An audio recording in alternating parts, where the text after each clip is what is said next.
tertúlia. Meu boa tarde aí para todos e todas. Hoje é dia 2 de fevereiro de 2013, sábado.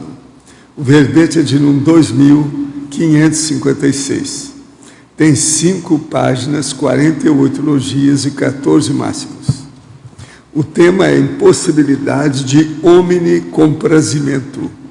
A especialidade é conviviologia. Quem redigiu o verbete com muita classe foi a professora Ana Luísa, que está aí com a frente ampla de assessores. Definição: a impossibilidade de omnicomprazimento é a inexequibilidade realista de a consciência homem ou mulher agradar, aprazer, comprazer, condescender, satisfazer, servir ou transigir com todas as consciências de convívio cotidiano, em função da diversidade, da singularidade, das personalidades em evolução. A conquista do holopenseiro pessoal da irresistibilidade cosmoética. O mater pensene pessoal tarístico. A impossibilidade de omnicomprazimento.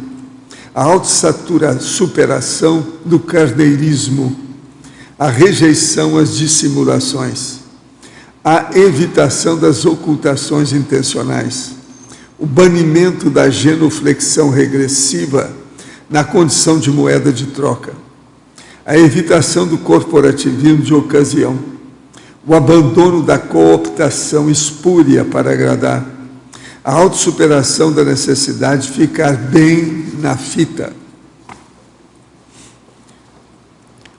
a autovivência do estado vibracional profilático, desagradando os assediadores extrafísicos, o desnudamento das reais intenções por meio da aplicação dos recursos parapsico-autoconscientes, os paratestemunhos atentos aos neoposicionamentos da antiga personalidade sociosa, a substituição inteligente da autoculpa de retrovidas pela responsabilidade evolutiva. Na argumentologia, nós temos aí o tópico das imaturidades, que o cultivo pessoal da necessidade de agradar a todos expressa imaturidades conscienciais básicas, subcerebrais, aos moldes de 3 que mostra: aplauso, clã e poder. Agora, no tópico do aprimoramento, nós temos a alta admissão anticonflitiva da inexequibilidade de agradar a todos, impulsiona o autopesquisador diligente ao aprimoramento das automanifestações conscienciais evolutivas. E ela mostra 7 tipos, modalidades. Na remissologia de 10 verbetes, nós destacamos 5. Autenticismo, autoposicionamento de ponta, binômio autoconformismo, autoinconformismo, mega irreconciliabilidade e sobrepairamento. Frase enfática: o assenhoreamento vivencial da impossibilidade de agradar a todos faculta a autoqualificação carística, a recuperação de megacons e a ortoconsecução da autoproex do intermissivista. Você admite teaticamente a inexequibilidade de agradar a todos na convivência tarística cotidiana? Sabe manter-se holossomaticamente equilibrado diante de possíveis impropérios dedicados às neoverpons divulgadas por você? A bibliografia específica, eu lembro, ela tem uma fonte bibliográfica. Agora, a mega-análise aí com João Paulo são 20 itens. Realismo, populismo, exemplarismo, discordância, interprisão. Ortopensenização, autoposicionamento, comportamento, contrariedade, autenticidade, sociosidade, inexequibilidade, lúcido-pensenidade, conviviologia e cosmoeticologia. Holomaturologia, intencionologia, parasociologia, refutaciologia e taristicologia. O verbete hoje do dicionário é autoevoluciologia, ele tem 2,5 páginas. Agora, ele tem 76 itens, de vários tipos aí. Agora, questionamento para a nossa professora. Em Fatologia, página 8, segunda e terceira linhas, poderia detalhar o banimento da genuflexão regressiva na condição de moeda de troca? Boa tarde. Essa condição é da pessoa que... genuflexão é o ato de estar ou permanecer de joelhos, né? Então, é uma condição de servidão, subserviência. E aqui é quando a pessoa adota uma postura assim para obter algo em troca. Então, ela serve, ou ele, né? A pessoa fica numa condição mais passiva, mais de submissão, subjugação às vezes, no intuito de agradar ou de atender às necessidades alheias, mas com o objetivo com a expectativa de ter algum ganho em troca. Então, é essa condição que muitas vezes a pessoa mete os pés pelas mãos e se acumplicia, entra numa condição em que deixa de colocar o seu posicionamento real, e essa é nesse sentido que essa moeda de troca aqui, é o que a pessoa quer receber em troca dessa postura de tentar agradar. Ainda em Fatologia, página 9, segunda e terceira linhas, a autossuperação dos auto- e heteroassédios morais advindos da tentativa de transigência estulta. De que modo realizar em alto nível essa autossuperação? Essa transigência estulta é a pessoa tentar entrar num acordo, mas é um acordo não inteligente, tolo, ou uma contemporização burra, que não tem um sentido maior ou cosmoético, alguma coisa assim. Para a pessoa superar isso, eu vejo que é necessário a gente estar cada vez mais em contato com os nossos valores mais preciosos, aquilo que a gente não abre mão, em termos de evolutividade, em termos de cosmoética. Então, a primeira etapa, eu diria que seria a pessoa elaborar isso, escrever, se a pessoa não escreveu ainda, o seu código pessoal de cosmoética. Então, tem que entrar no nível de introspecção, de autorreflexão, para a pessoa chegar a esse diagnóstico. E a partir dessa elaboração do CPC, ou a partir dessa reflexão mais aprofundada, ser leal a isso, manter uma lealdade a essa condição, para não entrar nessa condição de autovendagem, né? Que é até um verbete da enciclopédia que eu cito em alguns momentos aqui desse verbete, né? Não abrir mão desses valores que lhes são mais caros do ponto de vista evolutivo. Em Efeitologia, página 9, primeira linha, como funciona o efeito rebote da expectativa inatendida? Geralmente, quando uma pessoa tem uma necessidade de agradar, de comprazer, né? De ser uma pessoa agradável a todo mundo, tem uma necessidade, uma expectativa subjacente, né? É agradar para a pessoa ou ser inserida, ou ser aceita naquele grupo, ou receber algum benefício, alguma condição assim. E essa condição dessa necessidade subjacente, ela traz essa expectativa. Quando essa expectativa não é atendida, ou seja, a pessoa se vende ou atua de uma forma anticosmoética para tentar conseguir aquele objetivo e não alcança, vem uma frustração. E nessa frustração, o assédio que a pessoa tem, o autoassédio, o heteroassédio, ele é amplificado, né? Quanto maior a frustração que a pessoa tem, se ela não tem lucidez para isso, maiores serão os esforços envidados pela pessoa posteriormente para continuar a agradar e tentar obter aquilo que ela quer. Então, é um ciclo vicioso, é necessário em algum momento dar um basta nessa situação e a pessoa se posicionar ou ver o que de fato quer, fazer alguma reciclagem mais séria, né, do ponto de vista intraconsciencial. No DAC, Intrafarologia, página 61, última linha. A memória extrafísica pode alcançar milênios. Quais otimizações o senhor aplica para manter tinindo as memórias intra e extrafísicas ao longo da sua vida? O processo é manter a lucidez, ou seja, o problema das unidades de lucidez são os cons. Então, para isso, a pessoa precisa de ler muito, usar bastante a cabeça, empregar os atributos mentais que ela tem, desde elaboração de pensamento, juízo crítico, associação de ideias, elaboração mesmo mais séria de abordagens, pesquisas, leituras com anotações. Isso tudo ajuda o processo mnemônico. E outra coisa é fazer bastante listagens e estudar os processos da lexicologia de modo geral.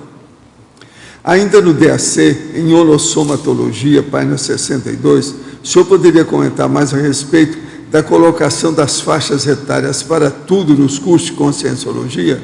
Não, isso aí é para lembrar a pessoa das diversas fases e etapas da vida dela, que ela precisa de estar atenta a fim de cumprir, fazer a consecução, a realização da sua programação existencial.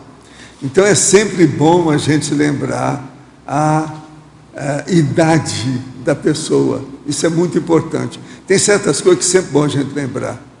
Não é só a idade, não. Uma coisa boa também é o peso da pessoa, o peso corporal. Isso também sempre é importante, porque aí mexe com o processo da alimentação, da dieta, dos exercícios físicos. Uma pessoa que não faz exercício físico, ela não desenvolve muito também o mental soma. O mental soma precisa de desenvolver através de exercício físico. Por quê? Através de exercício físico, melhora o problema da circulação, melhora a oxigenação cerebral, a pessoa pensa direito. Se ela tiver uma vida sedentária muito parada, aquilo fica estático. Não tem muita renovação, porque o processo cerebral não é bom. Em compensação também, ela não pode fazer exercício em excesso. Por exemplo, jogar futebol e estar cabeceando a bola é burrice. Isso piora o mental soma. Pode dar até problema mais tarde. De modo que isso tudo tem que ser visto. Agora, as faixas etárias, a gente não deve esquecer disso. A gente tem que ter uma certa educação para não estar perguntando a idade para nenhuma mulher ou moça ou qualquer coisa. Mas sempre é importante saber e levar isso em consideração. Do Natal para cá, prima, sobrinha, irmão e pai foram grosseiros comigo em contextos diferentes. Para melhor assistir, devo dizer a eles, quando estiverem calmos, que exageraram comigo ou devo deixar para lá e sofrer calado? Não, dê exemplo bom para ver se o povo melhora da sua família. Esse é um caminho, às vezes é a saída. No Natal, às vezes, as pessoas estão bêbadas, né? Precisa de ver, dá um desconto. Olha isso. O povo estava bêbado? Não é um caso. Gente, eu quero dizer para vocês que hoje nós estamos completando 220 neoverbetógrafos. Comigo, 221. São 575 verbetes da turma nova, fora os meus 2.000. Por isso que o verbete de hoje é esse total todo que eu falei aqui, que é 2.556 já. Tá certo? Então, com isso, vocês estão vendo que a enciclopédia está caminhando para metade do nosso plano, que é chegar a 500. Já tem 221. Já não está tão ruim assim. Mas 29 nós já temos a metade, 250. Estou contando com vocês aí. Quem é que não é verbetógrafo aí? A cadeira está aqui, as ordens. Pode falar, doutora Arlidária. Ana Luísa, lá na fatologia, na terceira linha aqui da página 8, né? A evitação do corporativismo de ocasião. Podia dar uma geral, por favor? Sim, o corporativismo de ocasião, às vezes a pessoa é conhecida como vira-folha, né?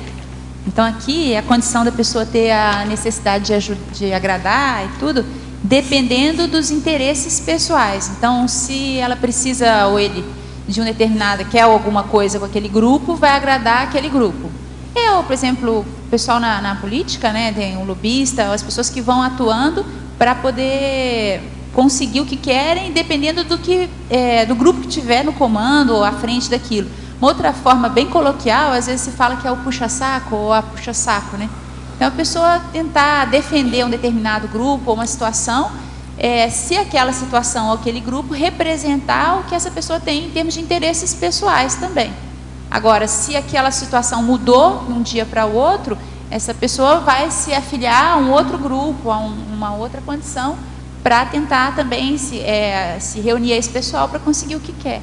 Então, não tem um posicionamento claro, depende do que vai atender melhor os interesses da pessoa e não necessariamente de forma cosmoética. E na parafatologia, quinta e sexta linha, a autolibertação para atuação tarística alcançada, conquistada por meio de reflexão profunda acerca das autorretrocognições vexaminosas. Para que a gente possa falar algumas ideias mais avançadas ou de ponta com autoridade moral, a gente precisa ter um nível de pacificação íntima, de tranquilidade e de autoconhecimento. Essa pacificação ela vem a partir do autoconhecimento e da autorreflexão. Então, à medida que a gente começa a ampliar, a aprofundar esse movimento autorreflexivo, a tendência é, se a pessoa tiver interesse, né, e esse objetivo, começar a ter mais as autorrecognições. E essas autorrecognições, elas, quanto mais antigas, mais elas vão mostrando como nós éramos mais primários ainda na nossa manifestação. Então, algumas são de dar vergonha, assim, da gente, né, ficar... É um vexame mesmo aquela situação. O ato de relembrar esses aspectos e lidar bem com eles nos liberta da culpa, ou se a gente começa a refletir sobre isso, a pessoa se liberta da culpa, do autoconstrangimento.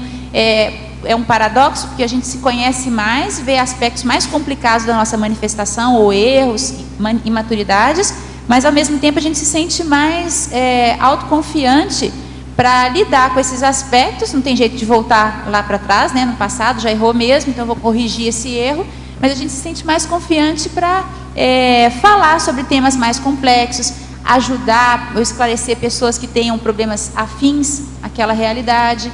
Então isso aqui é para libertar principalmente da culpa e do autoconstrangimento em relação ao nosso passado. Até o final do caminhão ele estava certo sobre isso. O importante é o principal, porque o resto é secundário.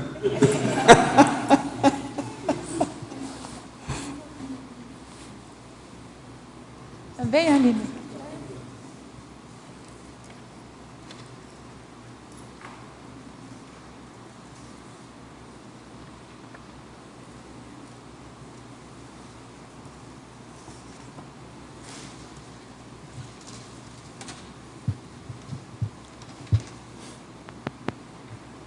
Oi. Aqui no B, em cima. Em parapatologia, na página 9... Poderia aprofundar um pouquinho mais os paratestemunhos atentos aos neoposicionamentos da antiga personalidade sociosa? Sociosa é a pessoa que fica tentando agradar ou fazendo mise-en-scène, né, um contexto, armando um contexto para ficar bem na fita ali. Então, quando a pessoa resolve reciclar esse traço de tentar agradar todo mundo e começar a falar seus posicionamentos, as suas opiniões, mais corretos ou não, mas se posicionar e debater e entrar mais na linha da descrenciologia, né, e da argumentologia, isso gera um efeito, uma reverberação multidimensional.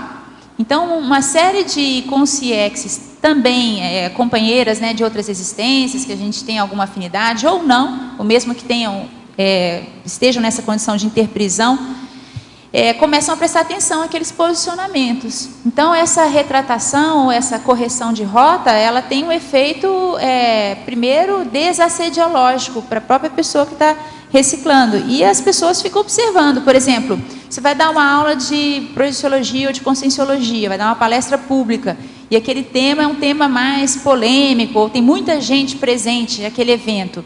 Fica todo mundo ali esperando. Não sei se você assistiu um filme que chama Campo dos Sonhos.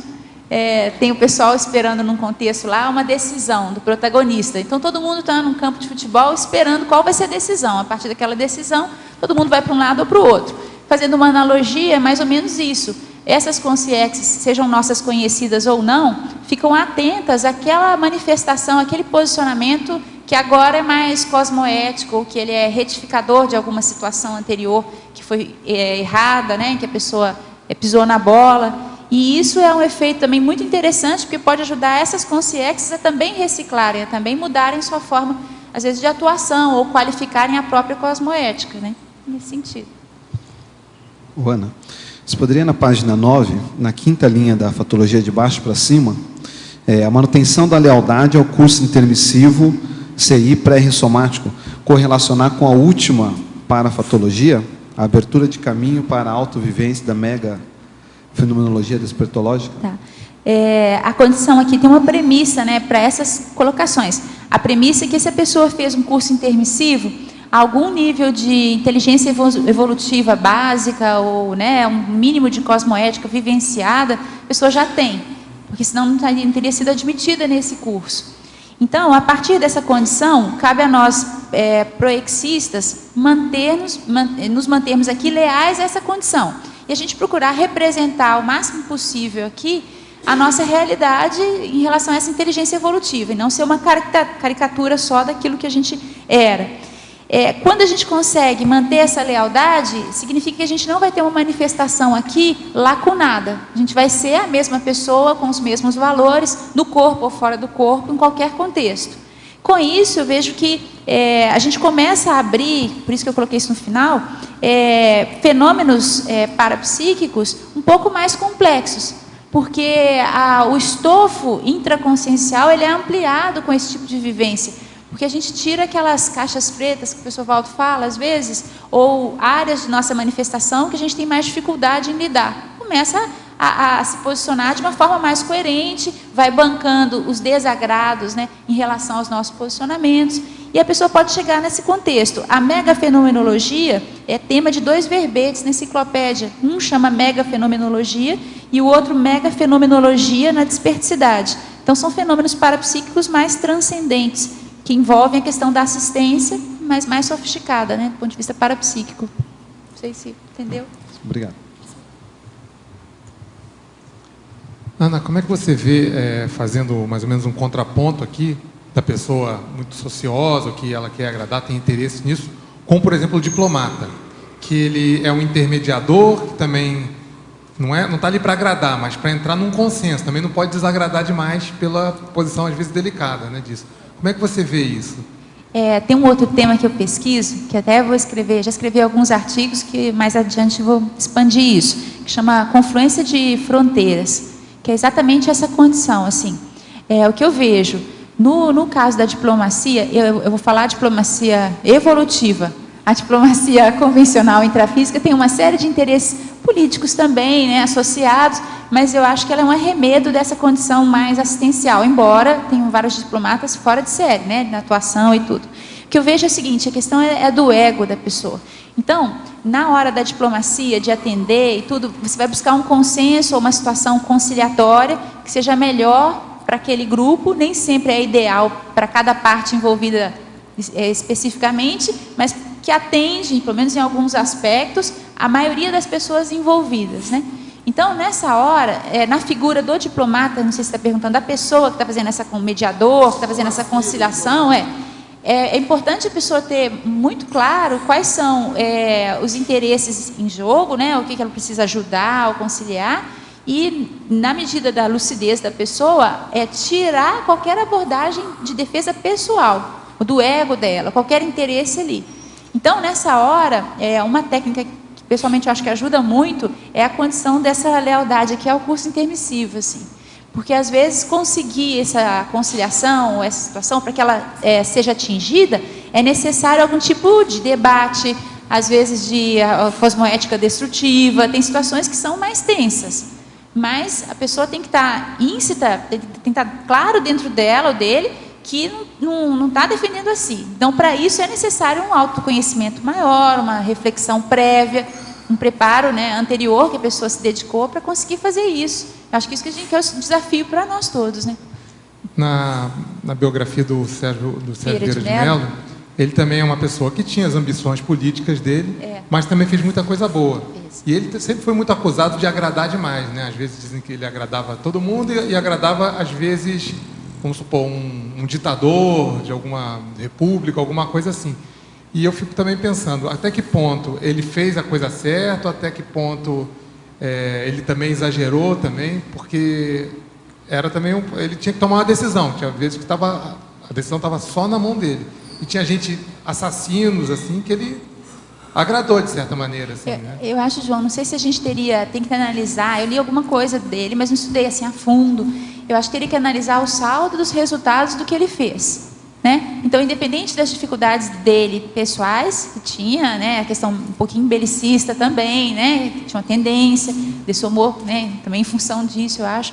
Então, tem que analisar o saldo. Eu uso essa técnica, assim. O saldo, o resultado, é mais assistencial para todo mundo? Ah, precisa inserir esse ditador no contexto, porque ele representa lá uma população, esse outro interesse. Então, às vezes, tem que fazer uma negociação que eu vejo que é super complexa. Mas eu vejo o saldo dos resultados. Teria que analisar as situações e ver, no geral, depois dessa atuação dele, ajudou mais ou não? Porque não tem... Porque eu acho que também a posição dele, a gente não sabe, mas a posição dele, às vezes, tinham decisões que ele sabe que seriam muito impopulares no meio, na ONU, né? Por exemplo, ele falou coisas para o Bush, teve reuniões com o Bush que ele falou coisas e o pessoal falou, mas como é que você faz? Precisa exagerar, né? Essas coisas.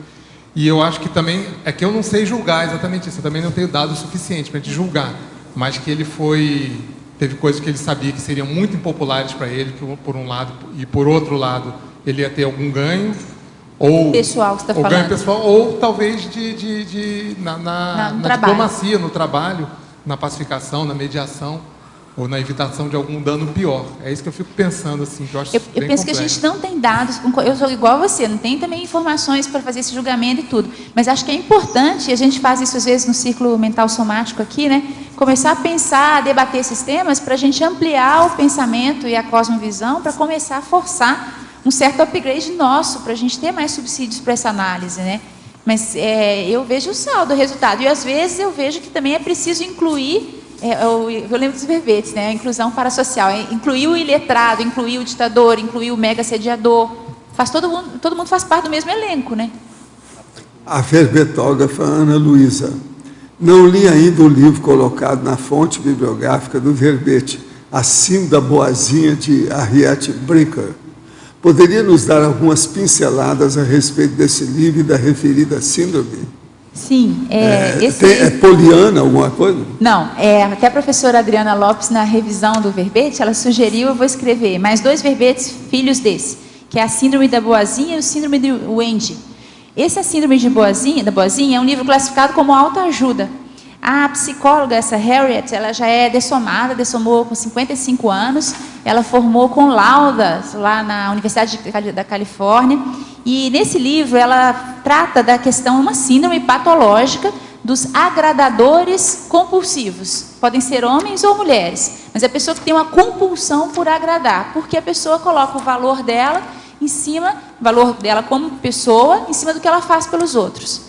Então, tem casos assim terríveis, geralmente é mulher, né? A maior parte são mulheres, mas tem homens também, em que a pessoa começa a passar por cima de tudo dela, da vida da pessoa, para poder agradar o outro, e com isso se aceita, ou mendiga, né? Ou afeto, ou atenção, ou algum benefício assim. Então, ela estudou e ela apresenta, como é mais, aí entra, né, a questão mais da autoajuda, ela apresenta um plano de ação de 21 dias, para agradadores compulsivos, né? Cada dia a pessoa vai trabalhando um aspecto dessa condição. É um padrão de comportamento compulsivo. Há algum tempo recebi uma banana Technique e foi amargo na hora. Porém, após superar o orgulho, veio a autorreflexão. Ocorreu esclarecimento sobre determinado assunto e sobre o meu pensênio. Sou grato a quem me deu a banana. O problema é que eu fui aplicar essa técnica em outra pessoa que estimo, e há dias ela não conversa mais comigo. De que maneira lidar com essa situação? Poderia indicar qual o melhor laboratório para desenvolver o comando temperamental? Não, a primeira coisa, você teria que vir aqui, passar para vários laboratórios e fazer mais de um. O primeiro seria o pensenologia. Agora, depois teria que mexer com algum desses que fala sobre energia. Agora, no caso aí seu, você tem que lembrar o seguinte, essas coisas só deve ir fazer, que é o processo da impactoterapia, quem tem competência, quem já vivenciou, quem está maduro no assunto. É preciso ser uma pessoa traquejada, não pode ser assim de qualquer maneira. Porque isso tudo tem que saber a hora, com quem, de que modo. Eu, por exemplo, aqui eu falo em Banana Technique, mas 99% é de pessoas que eu não falo quem é. Muito embora nós, numa reunião dessa, eu já dei a Banana Technique para a pessoa amarela, madurinha, de plástico. Até a gente ainda tem mais, tem até umas aqui guardadas. Se precisar, a gente usa. Inclusive, nós temos Banana Technique, que serve para marcar livro. Sabe, eu tenho aqui. Existe isso. Então, o problema todo seu aí, que você tem que notar, é isso. Agora, o comando temperamental tem uma série de técnicas da Enciclopédia da Conscienciologia que ajuda a pessoa a melhorar. Melhorando, ela melhora o temperamento. Agora, eu acho que a ferramenta, o instrumento, a alavanca para alavancar a pessoa para ela melhorar o temperamento, a primeira coisa, ela tem que mexer com EV, trabalhar com as energias e assistir os outros. Então, por exemplo, uma coisa que é fora de série, que funciona, hoje já tem milhares de pessoas já vivenciando o assunto, é a TENEPS. Então, pense na TENEPS, como é que é. Olha bem isso, olha o manual da TENEPS, vale a pena. Tem um verbete, né, do professor Rodrigo Guedes sobre o comando temperamental, né, que ele fala dessa condição. É coisa séria, mas agora, nesse caso aí dele aí, ele é de Porto Seguro, na Bahia, então vamos trabalhar. Ana, aqui na pensionologia, na penúltima linha, eu não sei se você já falou, a conquista do holopensene pessoal da irresistibilidade cosmoética. Não, falei não. Esse aqui, Selma, é o seguinte, a pessoa conseguir, a partir do exemplarismo, né, da qualificação pessoal, vivenciar essa condição. Isso é um verbete, chama irresistibilidade, né? É um verbete assim na enciclopédia.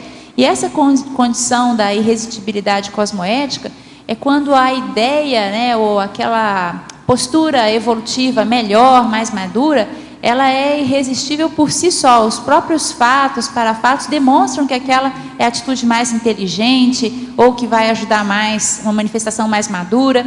E aí o ideal é que a pessoa que esteja esclarecendo, que queira sair dessa condição de ficar agradando todo mundo, vivencie essa realidade. Então a pessoa é um exemplo dessa irresistibilidade a partir da própria argumentação, daquilo que a pessoa está reciclando, está investindo, dos posicionamentos mais claros ou mais cosmoéticos. Então isso substitui a necessidade de ficar agradando todo mundo, porque essa necessidade ela é fruto de uma insegurança básica, né? Às vezes a insegurança em relação a uma corrupção pessoal, às vezes em relação à cosmoética mesmo, alguns equívocos que a pessoa precisa consertar, às vezes o temperamento que precisa ser burilado.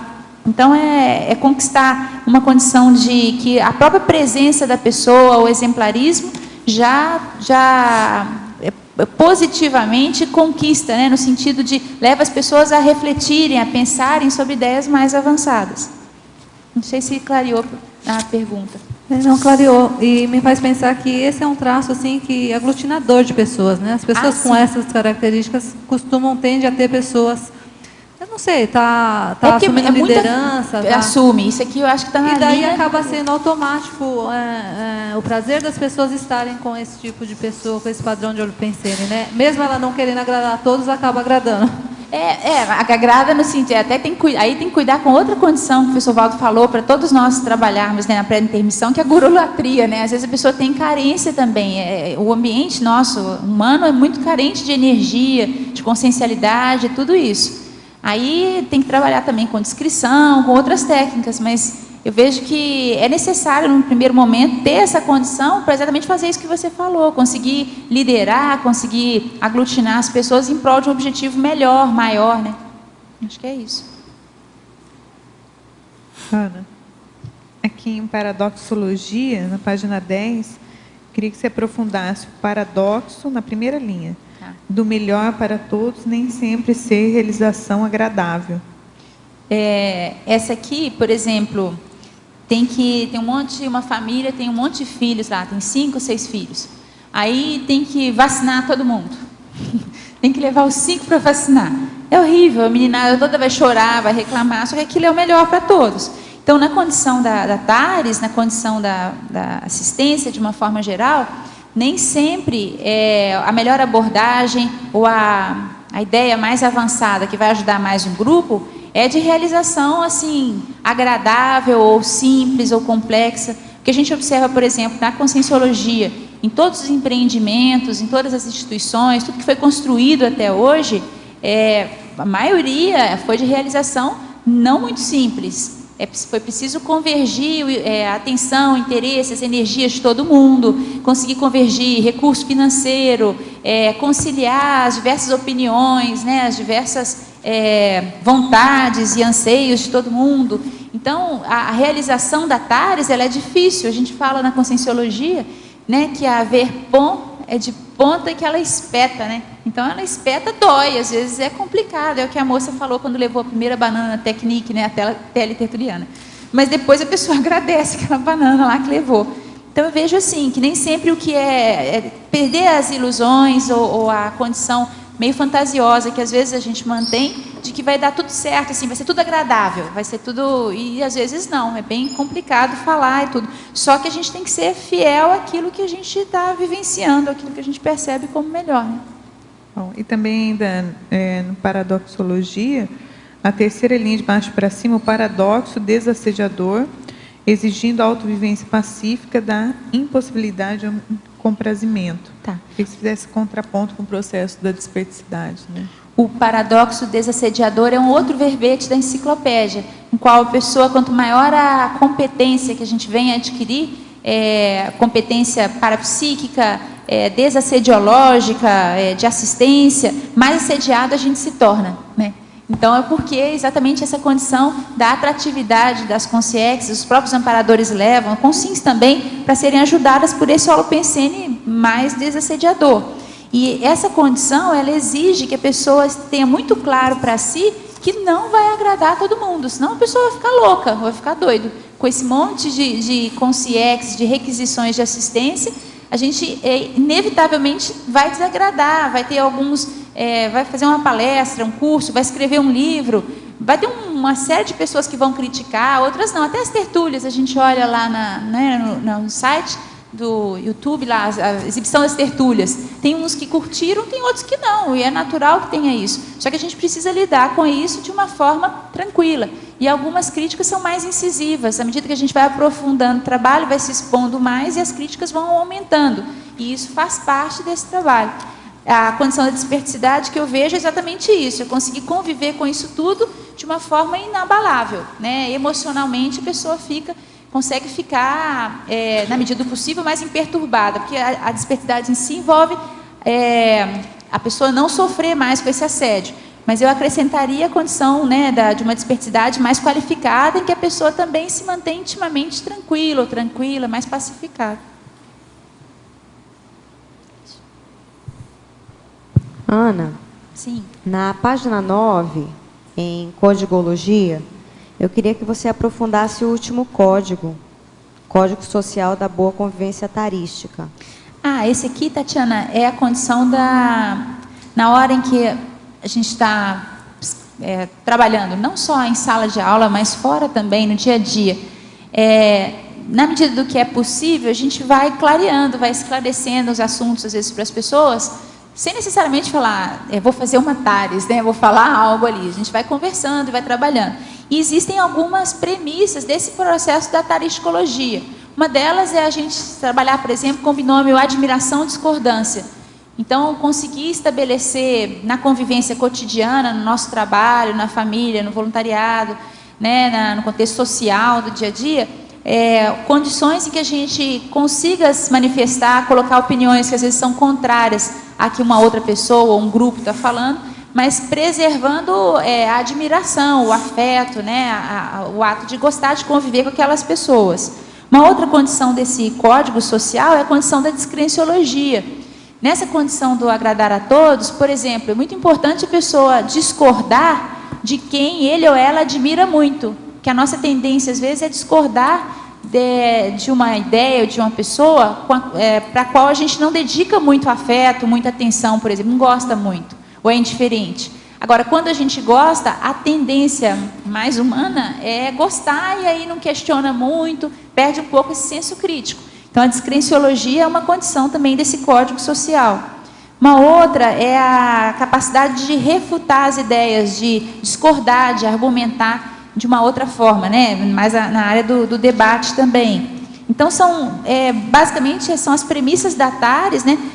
Que aquelas ideias são, por exemplo, as mais avançadas nesse momento, mas que daqui a uma semana, um mês, a gente pode mudar de ideia. As pessoas também podem mudar de ideia, e não necessariamente a gente vai deixar de admirar aquela pessoa, às vezes, por outros atributos que tem. Então, é aplicar esses contextos no dia a dia conviviológico, assim. Não só no contexto das instituições conscienciocêntricas, mas cotidiano, né? Não sei se... Sim, obrigada. Ana, Cirle aqui no ar. Na página 9, para fatologia, poderia ampliar o último item, abertura de caminhos para a autovivência, da megafenomenologia despertológica interassistencial. Tem 2 verbetes, Cirle, que eu citei aqui na enciclopédia, relacionados à megafenomenologia. O megafenomenologia e o megafenomenologia na desperticidade. Então, quando a pessoa abre mão dessa condição de querer agradar a todo mundo, começa a se posicionar, então, de uma forma mais assertiva, às vezes mais incisiva, se necessário, mas começa a falar mais o que pensa e, inevitavelmente, vai ter mais discordâncias, né, em relação ao que está falando, à sua pessoa. E isso é uma vivência que é muito importante, é um treinamento, é um tipo de vivência que nos prepara para alcançar essa condição da desperticidade.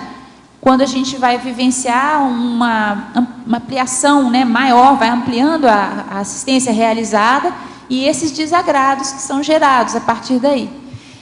Os amparadores, eles podem, a partir dessa autoconfiança progressiva que a gente vai conquistando, irem ampliando os fenômenos parapsíquicos, muitos deles patrocinados, eu acho que no nosso nível evolutivo, a maioria deles ainda são assim, mas que vão abrindo as portas para a gente enxergar a realidade multidimensional de uma forma mais ampla ou sob ângulos ainda inéditos, e isso aí está inserido nesse contexto dessa megafenomenologia. Eu não tinha citado anteriormente, mas alguns fenômenos mais transcendentes, né, relacionados a essa desperticidade, e que são citados no verbete, são a condição do macrosoma pessoal, a OFIEX, a pessoa auto-reconhecer o próprio curso intermissivo, se lembrar do que estudou, como foi, o que fez, ter autoconsciência das personalidades consecutivas, vivenciar a pangrafia. Então, são fenômenos mais sofisticados e mais transcendentes, relacionados ou vivenciados no âmbito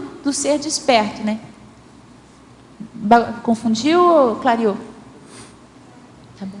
Ana, Marilza aqui no B, tudo bom? Tudo bem.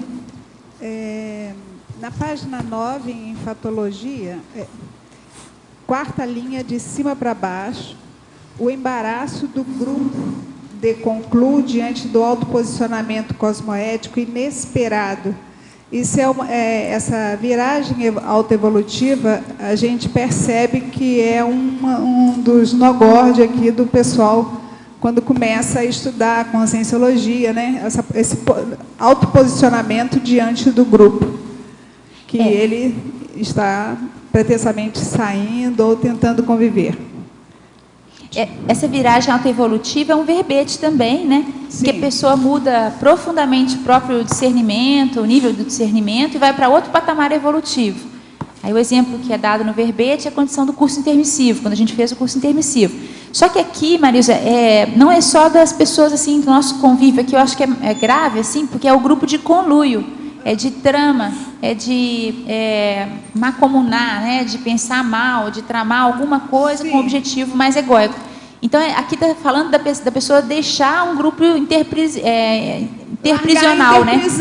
Largar aquela interprisão. Isso, aí na hora que a pessoa... Independente de tudo. Na hora que a pessoa se posiciona, né?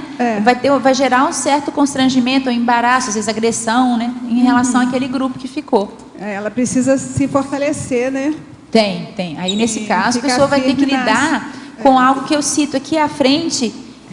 Tem na ciclologia, na página 10, que é o ciclo grupo kármico, interprisão, vitimização, recomposição, libertação e policarmalidade, que é um capítulo dos 700 experimentos da conscienciologia, teste da sua consciência grupo kármica. Sim. Então, a pessoa começa a sair dessa interprisão e vai para período de revertério, que é a dureza, né? Que é a vitimização.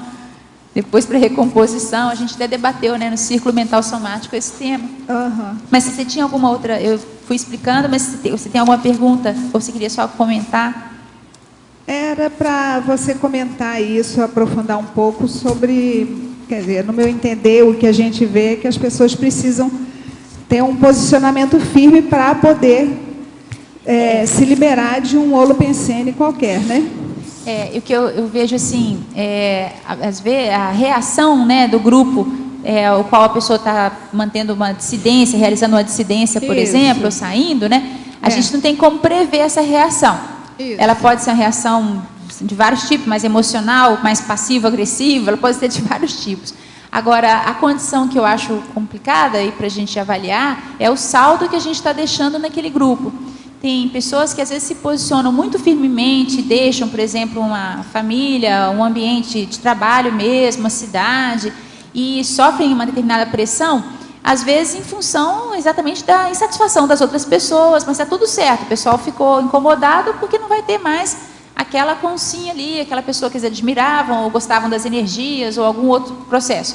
Mas em outros contextos não. Às vezes o pessoal fica chateado porque a pessoa ainda está devendo para aquele grupo algo, ou seja, assistência, né, ou atenção, ou esclarecimento, energias, dinheiro, de tudo, né?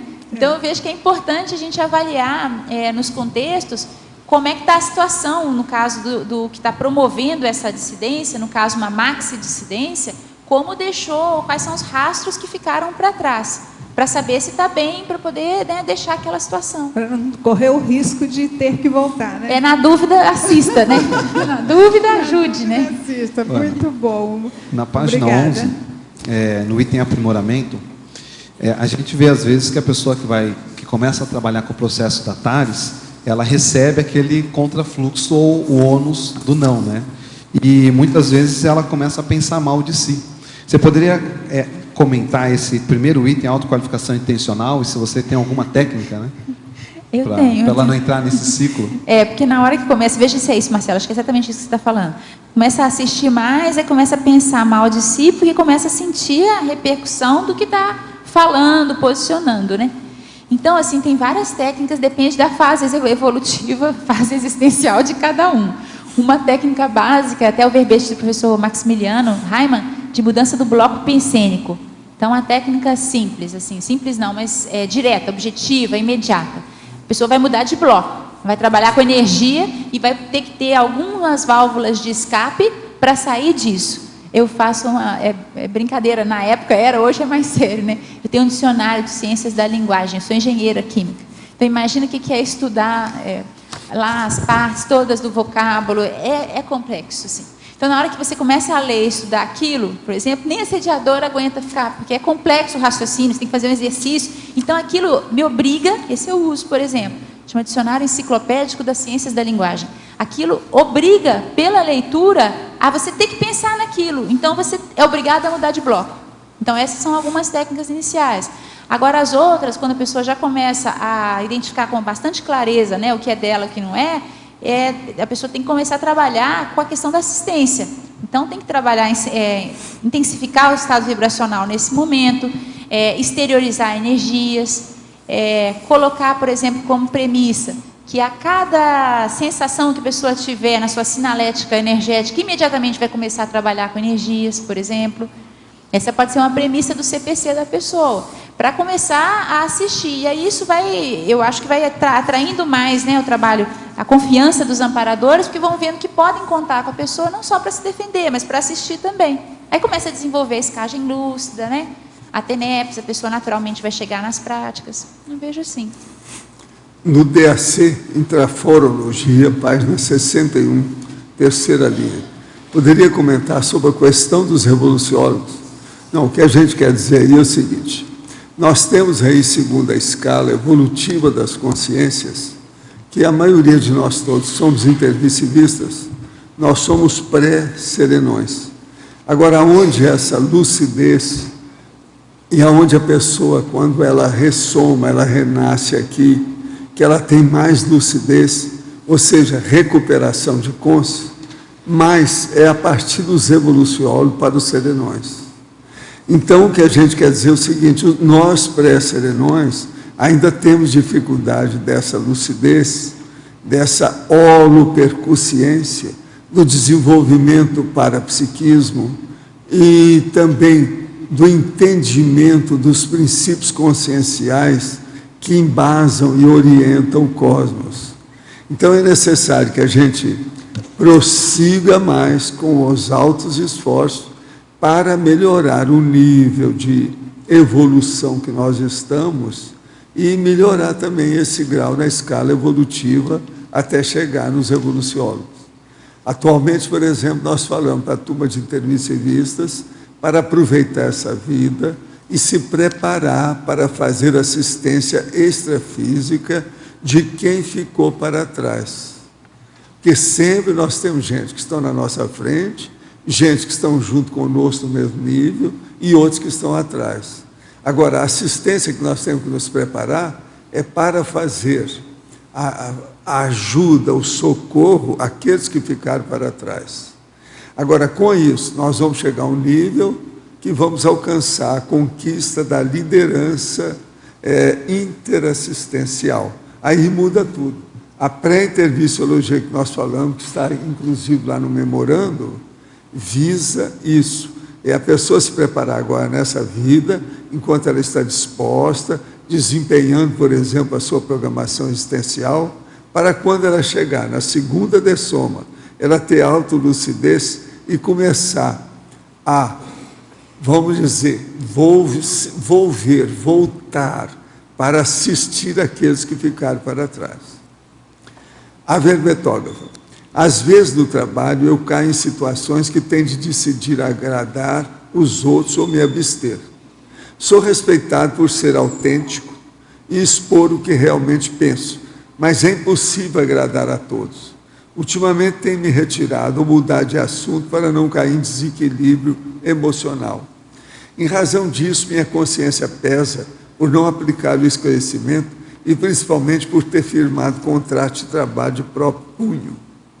Devo esclarecer, mesmo sabendo que um dos colaboradores, superior ou não, vai me atacar energeticamente, podendo até ser inimigo profissional, que eu devo sair fora, agradar a mim mesmo e seguir cumprindo meu turno de trabalho sem problemas pessoais? A questão aí é a questão de estatística, né? Mais de 51% de interprisão ou menos. E mesmo assim, quando a gente fala mais de 51%, às vezes os 40% para a pessoa já é pesado. Então tem um contrato a ser cumprido, a pessoa vai honrar com esse contrato. Agora, a avaliação principal ali é quais são os efeitos do seu posicionamento, da falta de posicionamento, ou se existe algum acompliciamento naquele contexto ali do qual você está fazendo parte. Então, é preciso avaliar isso com muito realismo, muita frieza, para fazer essa avaliação. Se existe algum comprometimento anticosmoético, alguma situação que você julgue mais complicada, aí é necessário ir saindo de fininho, né? Ir trabalhando com as condições, calçando tudo, até chegar num determinado momento que você consiga se liberar dessa situação, atuando da forma como for a mais possível, né? A mais cosmoética naquele contexto. Se for uma condição mais pessoal, de você se posicionar, de se sentir bem, porque você falou, mas o contexto não é tão negativo, tão complicado, então aí tem que trabalhar com você mesma, ou com você mesmo, no sentido de reavaliar se é aquela condição de ter que falar o próprio posicionamento.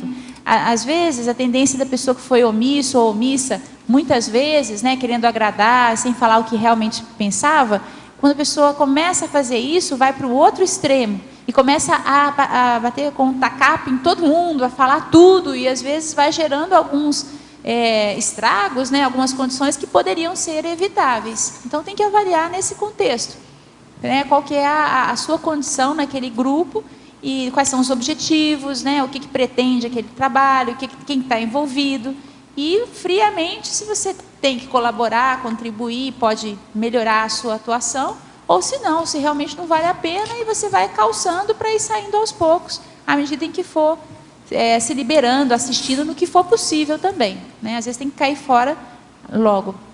Ana, aqui no A Sandra, eu gostaria, por favor, que você comentasse a técnica do estoque regulador, está na página 9, tecnologia, E também que depois você falasse um pouco, na página 10, maniologia, o repúdio à mania de perfeição, porque isso eu não consegui relacionar com o que você escreveu. Eu queria saber o que você pensou. Tá. A técnica do estoque regulador de ouvintes é uma técnica descrita, parapedagógica, descrita nos 700 experimentos da Conscienciologia. E é aquela técnica quando o professor ou a professora vai fazer uma palestra, por exemplo, tem 1.000 pessoas, né, 1.500, o professor Walter já fez algumas palestras assim, né, 2.000. Então, é muita gente. Não dá para você falar com todo mundo ali no nível mais impactante. Então, em que consiste essa técnica? Você começa a colocar algumas ideias, as mais polêmicas, as mais controversas que sejam, aí quem fica desconfortável com aquilo já vai embora. Então, uma vez, né, a gente viu, eu tive a oportunidade de ver em Belo Horizonte o professor Valdo aplicando essa técnica numa palestra que tinha 1.000 e não sei quantas pessoas. E é muito positivo, porque você começou... Lá foi a questão da antimaternidade sadia, né? Você junta um macho, uma fêmea, né, nasce uma criança. Então, é a coisa mais óbvia, né, de acontecer naquela situação, naquele holopensene mais tradicional. Então, todo mundo que tinha uma cabeça mais fechada ou mais cerceada, né, nesse aspecto, levantou e foi embora. Eu vi essa técnica, ele aplicando essa técnica também em Jundiaí uma vez. Isso. Então, quando a gente aplica essa técnica, é uma possibilidade desse pessoal ir embora. Agora, tem que ter o discernimento para aplicar, né? Eu já vi há bastante tempo, há alguns anos também, um professor que era bem jovem, e tinha umas 30 pessoas no local lá do IPC, né, na palestra, e a pessoa começou a só falar essas situações mais complicadas e bem agressivas, falando, e o pessoal indo embora. No final tinha 1/3 do público, né? E todo mundo foi embora, e assim, porque ficou muito desconfortável mesmo a situação. E aí o professor, na época muito inexperiente, falou assim, não, é a técnica do estoque regulador de ouvintes. Mas não era bem isso, era meio agressivo naquele contexto. Então, ela precisa de um certo discernimento para ser aplicado, né? Agora, ela é descrita nos 700 experimentos da Conscienciologia. Agora, a mania, o repúdio à mania de perfeição, é porque quando a pessoa tem a compulsão ou a vontade de querer agradar todo mundo, a tendência vai ser querer fazer tudo muito correto, tudo muito certinho, querer fazer uma coisa impecável para não ter nenhum aspecto da sua personalidade, da sua atuação criticado. Então, a pessoa, na verdade, está querendo ficar bem na fita.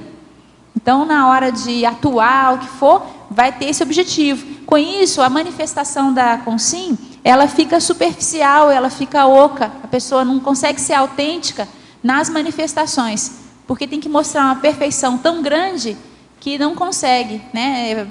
Aquilo não tem, em Minas se fala substância, né? Não tem conteúdo, não tem consciencialidade. Então, isso aqui é contra totalmente essa condição de fazer um posicionamento tarístico que vai agradar ou não, mas a pessoa percebe que tem que falar aquilo. Por isso que eu coloquei essa mania de perfeição, porque geralmente ela está ligada, em algumas situações, ao contexto de querer agradar muito. Então, tudo tem que ser sempre muito perfeito. A questão que está aqui, em várias sessões, né, eu comento sobre isso, séria também nisso, um efeito colateral, é a condição da extenuação energética. É muita energia que a própria pessoa que quer agradar todo mundo mobiliza com esse intuito. E com isso deixa, obviamente, de fazer o que é prioritário do ponto de vista evolutivo, proexológico, assistencial. Né? Tem um desperdício muito grande de recursos interassistenciais da pessoa. Eram essas duas, Sandra? Eram essas, obrigada. Tá. Ana, Marilza novamente. Sim, Marilza.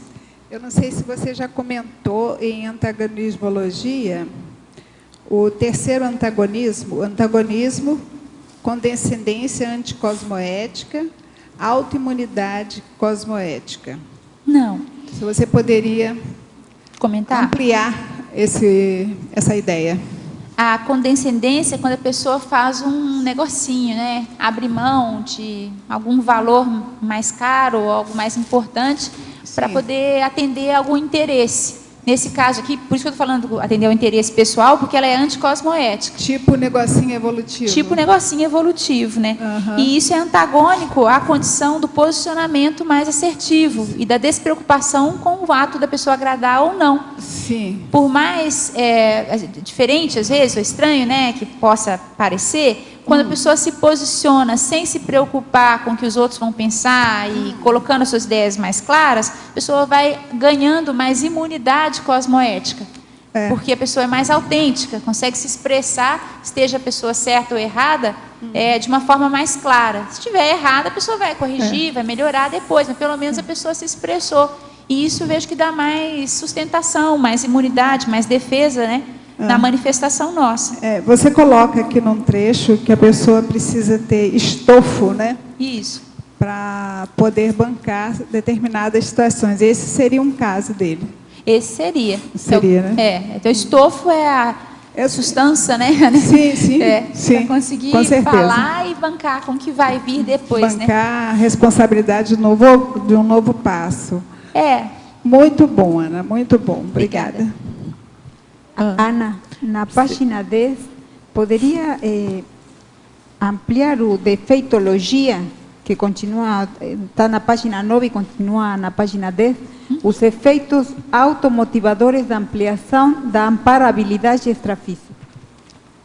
Assim, os efeitos automotivadores da ampliação da amparabilidade é que quando a pessoa começa, Cris, a se posicionar mais e a expor mais o que pensa, buscar um holopensene de maior autenticidade, você não tem mais a gente não tem que esconder mais. E isso a pessoa vai procurando trabalhar com a cosmoética, ser mais assertivo, mais assistencial e tudo isso. Com isso a gente vai conquistando a confiança desses amparadores extrafísicos. E a primeira pessoa que é assistida, quando a gente se dispõe a assistir, a ajudar mais, é a própria personalidade do assistente. Então, essa ampliação do amparo de função, ampliação do contato com os amparadores, motiva, incentiva, traz para a pessoa, ou amplia a sua condição de autoconfiança, e isso incentiva que a gente busque mais desafios, ou aprimorar ainda mais a nossa manifestação, para buscar situações cada vez mais complexas, né, do ponto de vista assistencial, que a gente tem que se superar num nível diferente, maior, mais difícil às vezes, né? Neosinapsologia. As neosinapses adquiridas a partir do repúdio definitivo ao comportamento ocioso. Esse comportamento ocioso de querer agradar a todos, a pessoa às vezes adquire isso socialmente, né, na mesologia, a partir da genética que tem, do contexto educacional, familiar. Então aquilo vai se imprimindo, né, na manifestação intrafísica. E às vezes a pessoa já tem uma rota de funcionamento, uma maneira sináptica de funcionar, que é sociosa. Nesse livro, por exemplo, da Síndrome da Boazinha, a psicóloga, né, que escreveu o livro, ela comenta da pessoa que assim, começa, por exemplo, vai pedindo desculpa para tudo, quer agradar em tudo, aquele comportamento já é automático na pessoa. Então, para mudar isso, é um processo de reajuste sináptico, tem que fazer outras conexões. Tem que trabalhar bastante com energia, com a autoanálise, né, a autorreflexão mais profunda, e a pessoa buscar no dia a dia registrar de fato os momentos em que rompeu com esse posicionamento, até que crie um conjunto de vivências, acumule vivências nesse outro sentido, capazes de dar para a pessoa uma nova rede sináptica em relação a esse aspecto. Porque às vezes tem que desconstruir mesmo uma rota de comportamento, de manifestação, que já está muito consolidada. Pode ser que tenha situações que até vêm de outras existências, de outras vidas, a pessoa sempre esteve, né, naquela forma de atuar. Então tem que estar atento a isso, porque não é simples construir isso, né, não é de uma hora para outra, mas é um esforço persistente que a gente faz até chegar no momento em que ocorre essa viragem, essa mudança. Nada. Ana, você pode comentar e dar algum exemplo, se possível, do efeito rebote da expectativa inatendida? Só um minutinho. Efeitologia, o primeiro. Tá. Esse efeito rebote da expectativa inatendida, acho que eu tinha comentado, era a questão do seguinte, a pessoa quer agradar porque tem algumas expectativas, né, de que sejam atendidas. Tem situações que são até bem prosaicas, triviais, que são naturais. Por exemplo, vai agradar o duplista, né? Tem afeto, tem tudo isso. Mas o que eu estou colocando aqui é mais o processo patológico. Essa expectativa que não é atendida, ela traz para a pessoa uma certa frustração, né? Então, por exemplo, a pessoa agrada, para obter um determinado benefício. Depois de um determinado momento, não consegue sucesso nisso, não obtém aquele benefício, fica frustrado. Se não existe um processo de autoanálise ali, ou de mudança, a pessoa vai tender a querer assistir mais. E aí vai se empenhar em novamente ver o que pode fazer, como é que faz para agradar, para conseguir aquilo que quer. E às vezes entra num comportamento meio compulsivo, nessas síndromes mais patológicas ou a condição dessa, né? É nesse sentido. Obrigada. Ana, aqui no A. Eu queria que você comentasse um pouquinho a questão do clã, da necessidade de autoinserção social, relacionada com a influência que isso pode ter no voluntariado e na docência da Conscienciologia. A influência, explica de novo, Tainara, do clã? A influência, né, dessa questão de tentar essa autoinserção social em relação ao voluntariado. Ah, sim. Vamos pegar, você está falando da pessoa que está entrando no voluntariado agora, que já está independente do tempo, né, de voluntariado. Sim, independente. Tá. Tem o seguinte, olha, eu vejo dessa forma, o voluntariado hoje, ele cresceu bastante, né? A gente tem as ICs com uma estrutura muito melhor, né, do que jamais existiu antes. Para muita gente, para muitos de nós, uma parte da nossa vida social significativa ou muito importante, ela ocorre no contexto do voluntariado. Por exemplo, a gente desenvolve amizades, né, relações de convívio social, frequenta às vezes as casas, né, uns dos outros. Então, são amigos que a gente vai desenvolvendo, vai cultivando essas amizades através do voluntariado. Agora, essa necessidade de autoinserção social, no caso aqui do verbete, ela é mais patológica. É quando a pessoa tem essa necessidade. A gente tem a necessidade de inserir, mas aqui é quando a pessoa tem uma necessidade de ser reconhecida no grupo, fica insegura em relação àquela situação ali, quer que as pessoas reconheçam o seu valor.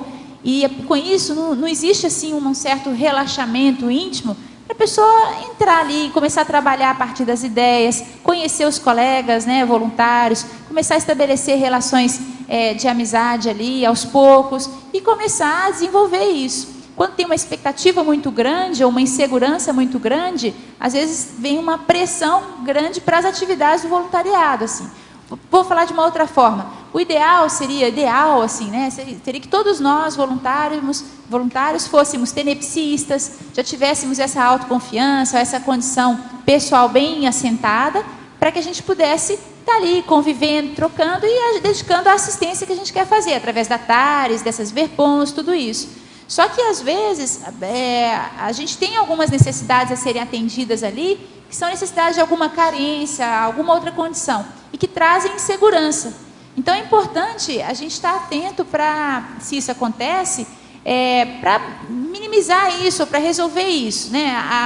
A nossa condição hoje intrafísica aqui, de voluntariado, da Conscienciologia, é um contexto que a gente construiu, os amparadores inspiram e ajudam, para que a gente possa assistir mais gente, ajudar mais gente.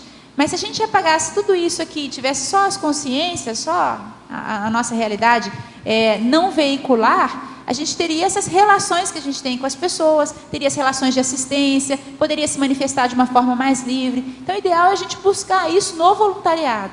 Tem algumas cidades, por exemplo, em São Paulo, né, que você está vindo, é praticamente uma cidade, né, o IPC, assim, é muita gente, deve ter umas 150 pessoas voluntariando. Mais ou menos isso. Não é isso? Então, é muita gente junta, você não vai conseguir estabelecer um relacionamento mais próximo, de convívio, de amizade com todo mundo, porque é gente demais. Então, é natural que tenham grupos de afinidade, né? Mas aí compete às lideranças estabelecer alguns eventos, algumas atividades que possam integrar todo mundo, né? Para que o pessoal se sinta pertencente. Existe uma necessidade humana que é de pertencimento, né? A um grupo de trabalho e tudo. O que eu coloquei aqui era uma condição do clã. O clã é uma tribo formada por pessoas, né, de origem comum. E isso não é o que existe dentro do voluntariado, né? Pelo menos não deveria ser, tá? A origem... deixa eu falar que talvez clarei. O clã, a origem é da Irlanda, da Gália e da Escócia, desses 3 países. Certo. Então, eram as tribos formadas por pessoas que tinham a mesma origem. E elas se diferenciavam com a roupa, com a cor da roupa, o padrão, né, de roupa, o padrão de construções, de tudo isso. Então, esse aqui é assim, eu sou daqui e você não é. Então, um é inimigo do outro. Os clãs brigavam às vezes não, mas normalmente brigavam por poder, por outras condições. Então, aqui é um processo mais belicista, mais fechado. Não é um tipo de situação que a gente tem hoje no voluntariado, não. Ah, tá, entendi. Eu vejo, entendeu? Eu tenho só mais uma reflexão para trazer, porque eu vejo que eu tenho bastante essa síndrome da boazinha. Então, é uma reflexão. Por exemplo, muitas vezes a gente não pensa na responsabilidade que a gente está adquirindo na hora de tentar agradar os outros, né? Porque, por exemplo, tem aquela citação do Saint-Exupéry, do Pequeno Príncipe, que você é responsável por aquilo que você cativa. Então, no momento que você se deixa levar por essa necessidade, né, de estar agradando as pessoas, a gente às vezes esquece de pensar na responsabilidade que a gente atrai a partir daí. Então, acho legal trazer a reflexão, porque é bastante pesado, né? O que eu penso numa outra responsabilidade também nisso aí, Tainara. É o que a gente deixa de fazer, a responsabilidade daquilo que a gente deixa de fazer porque está buscando agradar os outros. Ah, também. Essa aí, para mim, ela pega mais, assim, acho que é mais séria, que é assim, não para mim, não estou falando para você, mas assim, você se compromete com as outras pessoas, isso é muito sério, mas também a gente deixa de fazer, ou deixa de priorizar, ou deixa de atuar de uma forma que é a mais próxima daquela reciclagem intermissiva que a gente fez, ou do que a gente viu que era mais correto ou mais avançado do ponto de vista da cosmoética, da evolução, da maturidade consciencial.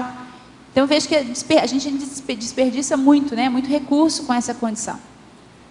Tá certo. Obrigada, Ana. Nada. Professor Valdo, na página 62 do DAC, aqui na sua frente, complemento, o senhor poderia aprofundar a técnica da exaustividade é ir até o fim para pesquisar o que se está investigando? A técnica da exaustividade, ela pode ser comunicativa.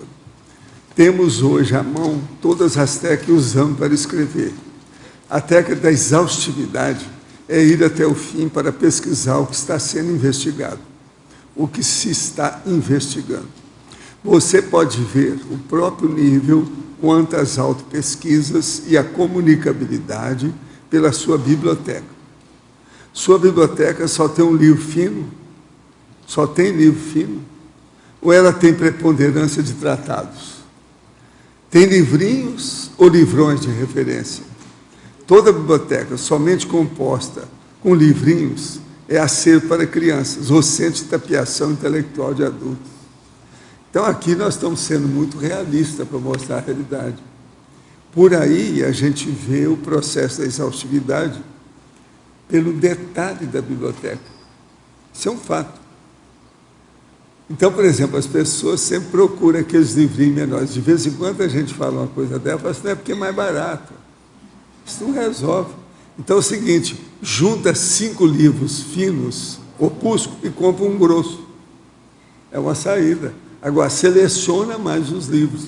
Então, pela biblioteca, você vê o processo da ideia da pessoa, é o detalhismo para chegar na exaustividade.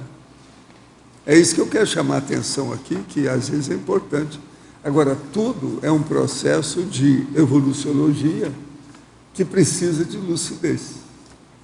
É a lucidez que leva a isso.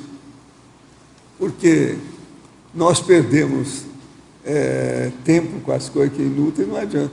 Eu, por exemplo, estou lendo aqui uns dicionários que tem muito humorismo dentro. Às vezes eu leio para vocês isso, mas isso não é o que interessa, eu leio aquilo que interessa. Uma outra coisa, quando eu estou lendo esses dicionários de pensatas, se tem 10 linhas eu não leio, eu só leio aqueles que tem 1 ou 2, que são as síntese. Eu não vou perder tempo com os outros. Quando a pessoa está falando 10, 15 coisas, é porque 15 linhas, é porque ela não teve capacidade de síntese, então não presta. Agora, isso é regra. Você faz isso que eu estou falando, você vai perder aí 5% só da realidade, mas você vai ganhar 90% de tempo, de dedicação, de energia. Você não vai perder tempo com isso. Eu aqui, por exemplo, esse aqui, ó, eu também não leio todo. Nenhum livro você é obrigado a ler tudo. Você tem que escolher o que é. Agora, os livrões, os catataus, os calhamaços, os dicionários, as enciclopédias, são os melhores livros. São os tratados. É aquilo que interessa. Agora, os manuais, os livretos, os opúsculos, esses são para quem está começando. Entende? Não é o ideal. Agora, lá pelas tantas, se você puder, tem os livrinhos e os livrões, isso seria o ideal. Agora, para começar, é bom começar lendo as coisas sérias, para você arranjar o caminho certo. Com livrinho, você nunca vai ter, vamos dizer, a pista principal. Você vai ficar sempre no acostamento. Professor, nessa ideia do livro e biblioteca, esse último final de semana, eu e a Silvia, a gente estava em Londres e a gente foi lá ver as coisas da Florence Nightingale. Fomos no museu lá dela, né, que o senhor conhece, fomos também em uma das casas dela, em Emblem Park. E nessa casa, a gente entrou, pôde vasculhar lá, ver algumas coisas, e teve um ambiente que nos chamou muita atenção energeticamente, pela energia gravitante do local. A gente foi tentar ver o que era aquela sala específica, e era justamente a biblioteca da casa onde ela estudava na época. Dentro disso que o senhor está falando, como é que influencia, por exemplo, no caso da Florence, isso já fazem 100 e alguns anos, né? 120, 130 anos que ela esteve nesse local. Como é que influencia um local de estudos, livros pessoais com o que a pessoa está fazendo hoje? Com profundidade, tem equilíbrio mental somático, as energias gravitantes, elas ficam de alta qualidade. Porque isso é o holopensene. O holopensene é egrégora. Aquilo que você fixou, ele fica lá dentro, rodando. Então, mas ele permeia o ambiente. Mas isso aquilo fica, é a raiz. E isso faz um rapport, obviamente, com a própria personalidade, né? Pois é, não. Como é a personalidade que está lá. A média da tendência dela ficou no ar. Está na atmosfera. Isso é que é o holopensene. Isso é que eu chamo de energias gravitantes. Elas ficam gravitando lá dentro. E qual que é a interação que ocorre entre essas energias gravitantes com a personalidade que esteve lá e que não está mais lá naquele local, que está num outro contexto? Isso não, ela afeta, deixou o rastro não dela. afeta? Essa se chama assinatura pensênica. Você já ouviu falar? Todo mundo deixa assinatura pensênica.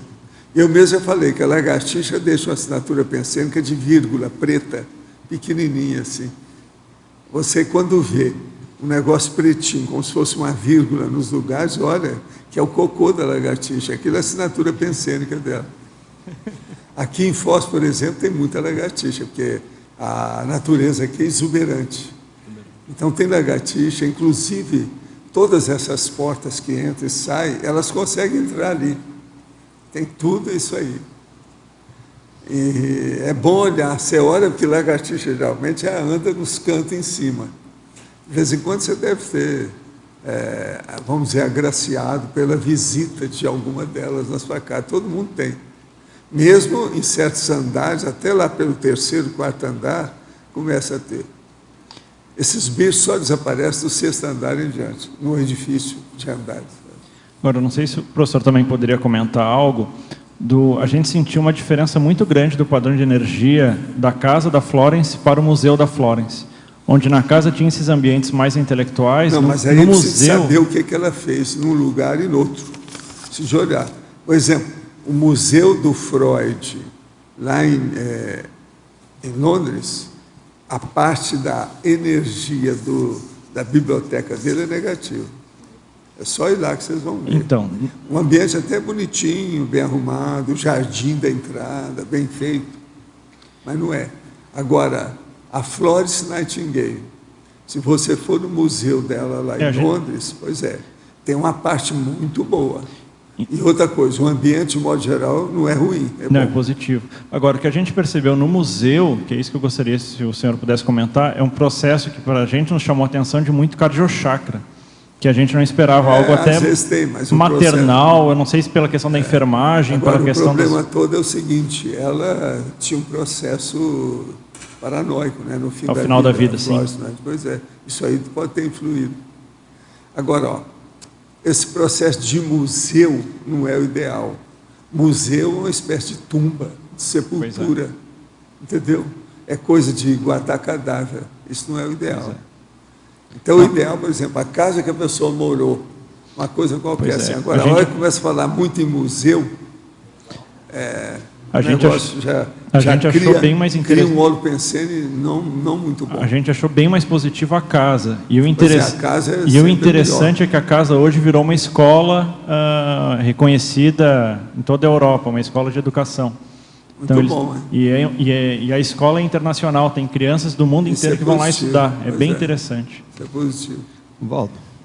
Na página 8, em Fatologia, segunda linha, poderia ampliar o banimento da genuflexão regressiva na condição de moeda de troca?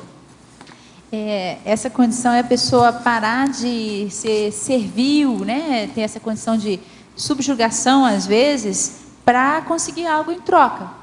Então, quando quer muito agradar, geralmente, né, para ter um objetivo atendido, às vezes a pessoa passa dos limites da dignidade, né, da condição de postura, de brio. Então, parar com essa condição, porque isso mostra ou demonstra uma insegurança, uma falta de autoconfiança muito grande.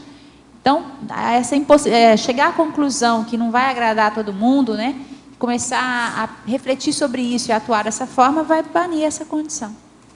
Professor, hoje pela manhã o senhor citou vários ectoplastas conhecidos e comentou bastante sobre uma pessoa que conheceu há pouco tempo, ectoplasta, com energia irradiando como se fosse um sol.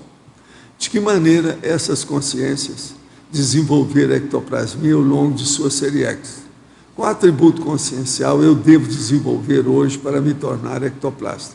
A melhor coisa é o EV, arco voltaico e assistência. E usar o manual da TENESP para a pessoa caminhar mais depressa. E pensar positivamente o máximo, no sentido de ser otimista para se transformar na mini peça do maxi mecanismo interassistencial. Essa é a melhor situação que tem, não tem outro problema, é trabalhar. Agora, lembrando que a possibilidade da pessoa desenvolver as energias com o intermissivista é muito maior do que a média das pessoas. Porque quase sempre, se ele fez o curso intermissivo, é porque já tem uma tendência arraigada, enraizada, sobre o processo da energia e da interassistencialidade. Isso aí é muito positivo e predisponente para o desenvolvimento. No DAC, em Premissum, página 61, terceira linha, a reação da esnobação cosmoética, ou de esnobar o mal feito e a corrupção com indignação sadia, faz parte da evolução consciente a fim de se evitar a interprisão grupo kármica. Essa postura é recomendada para se evitar a interprisão grupo kármica? Tem a hora que você fala, é o que eu falo aqui, quando eu falo, por exemplo, a vovozinha, essas coisas humorísticas que eu falo, sem tocar na pessoa propriamente dita, você falou o nome dela. Mas, por exemplo, burraldo, burrildo e burroide, entende? Tudo isso é esnobação. Você dá uma banana para a pessoa, você está esnobando. Quer dizer, não venha com essa besteira que eu já passei por isso. É isso que a gente quer dizer. Agora, para não piorar, se a gente começar a falar a coisa muito clara, então é melhor falar com humor. É o que eu escolho. A minha opção é falar com certo humor para não desancar com a pessoa de uma vez. Porque a hora que você desanca, todo mundo vai, coitadinho. Vai em defesa do... Quer dizer, eles defendem o mega assediador. É sempre assim. Agora, é sempre importante fazermos uma análise profunda nas diversas situações ou aplicar a técnica do sobrepairamento, pois excluir algumas pessoas que não agradam pode agravar a interprisão grupo kármica. Sim, aí é você que vai saber o jeito, a hora. Eu, por exemplo, geralmente eu faço essas coisas quando eu vejo a quiescência do meu amparador. Se eu noto que é para fazer, eu desanco tudo. Se ele fala, pode entrar, aí eu coloco aí uma tempestade. Isso é que eu chamo de impacto terapia, é a hora de falar. E às vezes a pessoa não vai entender logo, mas depois que passa um tempo ela entende. Hoje de manhã mesmo teve uma pessoa que falou, quando você falou não entendi nada. Agora hoje eu entendo tudo. Teve 2 pessoas que falaram de manhã, pois é. O caso então é o seguinte, eu preciso de saber fazer isso.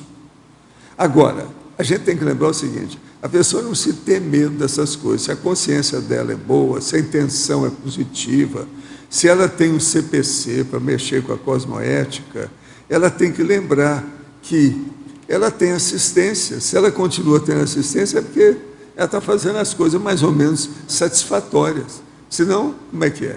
Se ela deixar de ter assistência, é preciso ver o que está acontecendo.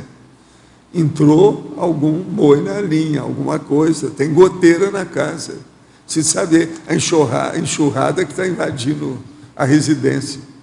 Então, o problema todo nosso é o seguinte: a esnobação, às vezes é preciso a gente falar claramente o nível que a gente está. Isso é o posicionamento que a gente tem, é o que a gente pensa, é o que a gente sabe, é a postura pessoal. Agora, é necessário ter testosterona, é necessário ter decisão, é preciso ter muita determinação e outra coisa, ter experiência para chegar nisso. Não pode fazer assim no escuro. Walter, voltando na questão da Florence, nós sabemos que a entrada no curso intermissivo se deu pelo processo de assistência, né? Ela fez muita assistência na vida. Será que ela entrou para o curso intermissivo? Você tem alguma notícia dela? Como é que tá, não.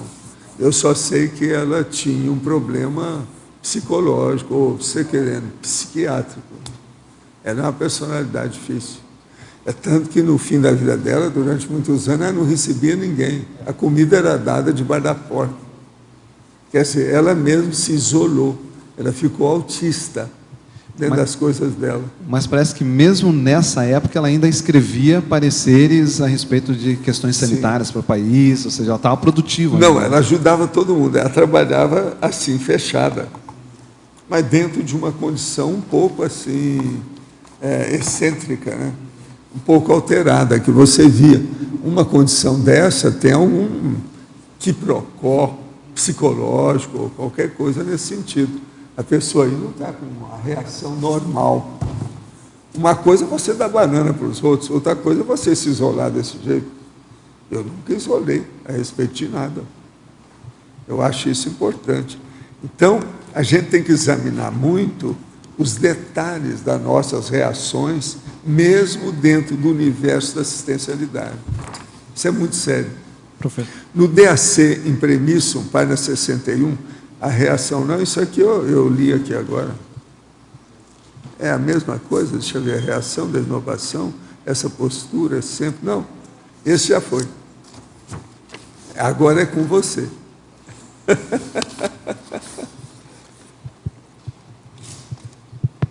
Professor, pegando isso que o senhor estava falando com o Marcelo, essa questão no final da vida dela, o professor pensa que pode ter sido em decorrência do próprio tempo que ela passou em escutar e tudo que ela viveu lá? Não, eu acho que ela fisicamente deve ter se cansado com alguma coisa. Alguma coisa que alterou a condição, principalmente do sistema nervoso dela. Ela trabalhava 22 horas por dia. Você sabe que ela trabalhava no meio de uma sujeirada danada, né? Em escutar. Aquilo ali deve ter alguma coisa que atacou o processo do sistema nervoso. Entendi. Eu ainda não, na ocasião eu não estudei, mas aí era o caso de estudar qual foi a, vamos dizer, contaminação que ela sofreu. Para mim, foi alguma contaminação que chegou a dar isso. Então, por exemplo, pode ter sido uma contaminação que ela não estava se sentindo tão bem para enfrentar o público ou qualquer coisa nesse sentido. Você está entendendo? Entendi. Alguma coisa que ela não sentia, não é, adequadamente. Então, ela também não explicou o que. Ela tirou o corpo fora de fininho. Ela era muito inteligente, essa mulher. Sim. Super intelectualizada. Porque na época, ela ser mulher e fazer o que ela fez, aquilo lá foi de um homem. Ela foi uma Sansona, ela foi um Sansão. Sem dúvida. Uma Hércula, você está entendendo? De força. A mulher era uma senhora personalidade. Agora, uma coisa em relação à doença que ela teve, que eu pelo menos nunca li a respeito lá no museu, que me falaram que existem alguns pesquisadores que estão comparando o caso de doença dela ao final da vida com o caso do Darwin. Eu nunca li a respeito, eu vou pesquisar alguma coisa, comparando que os dois poderiam ter tido o mesmo colapso. O Darwin tinha depressão, né? Ela teve durante um período da vida dela. Pois é, ela também, esse negócio de se fechar, isso é depressão. Mas na própria adolescência também ela teve. Ah, sei, mas aí já vem do passado dela. Acho que dos 20 aos 23 anos ela entrou em depressão. Mesmo assim, ela superou as coisas todas para fazer o que ela fez. Não entendi, desculpa. Ela superou o que ela veio fazer, ela conseguiu. Agora aqui, desde a infância, tem a característica de querer agradar a todos desde a infância. No meu caso, ao conhecer a Conscienciologia, acabei me isolando dos outros por uma série de motivos, mas principalmente por conta da peculiaridade do neoparadigma e o seu antagonismo frente à sociem patológica. Estou em franco processo de reciclagem, embasado principalmente na prática do EV e na análise diária dos conflitos interpessoais. Que técnicas a autora sugere para a autossuperação? Tem um aspecto aí que eu discordo um pouquinho, que essa condição do paradigma consciencial está frontalmente contra a sociem patológica. Eu vejo assim, a Conscienciologia, ela trabalha com verpons, mas ela não veio para combater no sentido de destruir ou alguma coisa, né? Não sei se é essa a compreensão, em relação à sociedade que existe. A gente tinha uma postura madura, é a gente falar, como a gente tem hoje, né, no ambiente, pelo menos no país que a gente vive, uma liberdade de falar, de escrever o que a gente quiser, para exatamente inseridos nesse contexto social, inseridos nessa condição. Então, essas ideias, elas vieram para ajudar. Existe um verbete na enciclopédia que fala sobre a questão da dosagem. Então, eu vejo que um papel que compete ao conscienciólogo é verificar em cada contexto qual é a dose possível, né, permissível, de manifestação ou de expressão mais clara dessas ideias evolutivas ou conscienciológicas. Romper, cortar totalmente, a gente vê que é inexequível isso, do ponto de vista da conscienciologia. Uma hora ou outra a gente vai se reencontrar, vai ver de novo, e às vezes numa condição até mais complicada do que a que a gente tem agora. Então vale muito a gente não adiar esse tipo de contexto, começar a trabalhar mais com a conciliação. Isso não significa abrir mão dos próprios posicionamentos ou tentar agradar a todo mundo. Talvez uma hipótese para você estudar seja exatamente essa. Quando a gente tem uma infância ou um período grande, né, de ficar tentando agradar a todo mundo, às vezes a gente vai para um outro oposto na hora que a gente começa a se posicionar, que é exatamente romper com aquela situação anterior, pretérita. Mas depois vem uma outra etapa, né, uma terceira ou quarta etapa nesse processo de desenvolvimento, em que a gente começa a ficar mais seguro, mais autoconfiante a partir da nossa vivência, principalmente na conscienciologia, no parapsiquismo, na assistência, e isso nos dá subsídios para retornar e fazer exatamente o que o professor Valdo falou na questão da pré-intermissiologia, que é a preparação para a atuação como líder assistencial no extrafísico. Então a gente já treina agora, voltando a esses grupos, a essas condições, no contexto que for possível, né, para ajudar, para ver qual é a dose que é possível de falar, respeitando os direitos das consciências de quererem mudar ou não. O que eu vejo interessante nisso é que às vezes você pode até ter uma surpresa, né? Às vezes situações que eram inabordáveis, totalmente diferenciadas, difíceis de abordar, de acessar, de falar alguma informação mais verponológica, né? Uma ideia de ponta, aquela situação ela muda completamente. E geralmente o agente dessa mudança é o próprio conscienciólogo ou a própria consci interessada em exemplificar aquelas ideias, né? Trabalhar através do exemplo. Então, trabalhar com esse exemplarismo, ter uma visão que é um trabalho árduo, gradativo, que a gente vai aos poucos, e principalmente ter o seu CPC, não abrir mão desses valores, eu acho que são estratégias para que a gente consiga conviver cada vez melhor e de uma forma mais integrada, né, com as pessoas da sociedade que a gente vive, que a gente está inserido, que a gente tem que participar, tem que ajudar e tudo, né? Acho que é isso. Ana, aqui no A, na página 8, Pensenologia, o holopensene pessoal da autenticidade cosmoética. Primeiro aí. Sim. Esse holopensene, Rafael, é a condição da pessoa ser autêntica com aquilo que ela conhece, vivencia, pensa, porque quando se tem muita dificuldade, né, em se posicionar claramente, quer agradar todo mundo, geralmente o holopensene é de inautenticidade, né, de não falar aquilo que pensa realmente, a colocar as suas os seus reais argumentos, seus pontos de vista. Então, esse holopensene pessoal da autenticidade cosmoética é o que permite a vivência teática dessa impossibilidade de omnicomprazimento. Quer dizer, a pessoa sabe que não vai agradar a todos, né? Tem ciência exatamente dos seus valores, né? Consegue enxergar melhor as outras pessoas, os limites das outras pessoas, e não se altera com situações que às vezes é impossível se expressar mais plenamente ou de uma forma mais enfática. A pessoa compreende essa situação, compreende às vezes o limite pessoal e do outro. E quando a pessoa faz isso, não sei se você concorda, ela começa a ver o valor da liberdade de expressão. Ela vê que ninguém vai cortar a cabeça, que ela não vai ser degolada, não vai ser banida. E isso começa a dar um bem-estar também, né? Ela saber que ela pode pensar com liberdade, que ela pode expor, e se estiver errada, ela vai receber um contra, né? E esse contra vai fazer com que ela reflita e refaça a maneira de pensar, né? Não sei se... Não, exatamente. Em alguns contextos eu não achei aqui agora. Aqui eu achei na parafatologia, na 5ª linha, a autolibertação para atuação avançada, tarística, né? Por meio da reflexão sobre isso. Mas essa condição de libertação mesmo que você falou, ser livre, para se sentir livre, não é ser a gente já é, né? Mas se sentir livre para essa atuação não tem preço, assim, igual a propaganda lá do cartão. É uma coisa que traz uma confiança e uma segurança, um relaxamento íntimo que eu acho muito importante, né? A pessoa fazer assistência. Ana, aqui no ar. Eu estou pensando num perfil de pessoa que tem essa característica de querer agradar a todos, mas daí como não consegue, acaba focando numa pessoa. Geralmente, um exemplo de uma mulher que foca no parceiro. E daí faz tudo, a vida em função de agradar aquela pessoa, né? Até características físicas mudam, valores, tudo mais. Queria ver se tem alguma coisa aqui que remete a isso que eu estou falando e se cabe no seu verbete, esse perfil de pessoa. Tem, esse é o outro verbete que a professora Adriana sugeriu para eu escrever, que é o síndrome de Wendy. Wendy, W-E-N-D-Y.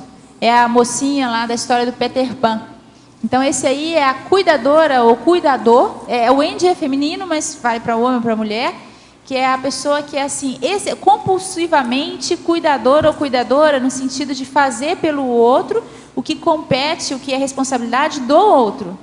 Então a pessoa começa, tem até uns vídeos em espanhol que são um pouco mais dramáticos, né, que são interessantes, mas tem até um casal. Então a mulher, ela dá comida na boca do marido, aí ele sujou aqui a boca, ela pega o guardanapo e limpa, aí caiu um negócio no chão, ela vai lá e pega. Então assim, tem vários vídeos curtinhos, mas é exatamente essa condição. E aí a pessoa nessa situação tem também uma carência ou uma situação pessoal de autoestima, né, de autoconfiança, que precisa ser estudada, precisa ser valorizada para a pessoa se recuperar, né, ganhar compostura, né, ganhar uma autoconfiança, uma condição que a liberte ou o liberte dessa situação. Mas isso aí eu vejo que é mais essa síndrome de Wendy, é próxima da impossibilidade de comprazimento, é relacionada a isso, mas é específico quando a pessoa faz pelo outro o que é de responsabilidade do outro. Então já entra na infração, né, daquele princípio que é colocado na seção de assistenciologia do Homo sapiens reurbanizados, né? Lá tem uma ideia que fala o seguinte: o amparador, o limite da atuação do amparador é a mordomia, né? O amparador não promove a mordomia para ninguém, né? Ele não faz o que seja a mordomia. E aí, nesse contexto da síndrome, é isso, a pessoa tenta fazer para agradar.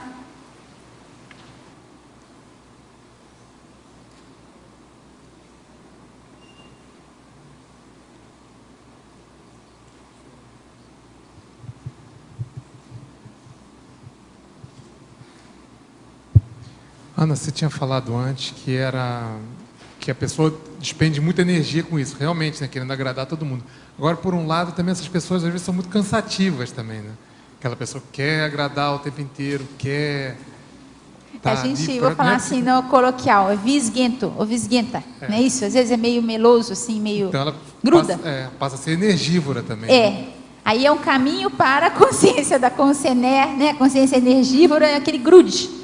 E que geralmente até a pessoa é chato, porque o homem ou a mulher quer fazer isso para agradar muito e acaba afastando todo mundo, porque ninguém aguenta muito ficar próximo, né?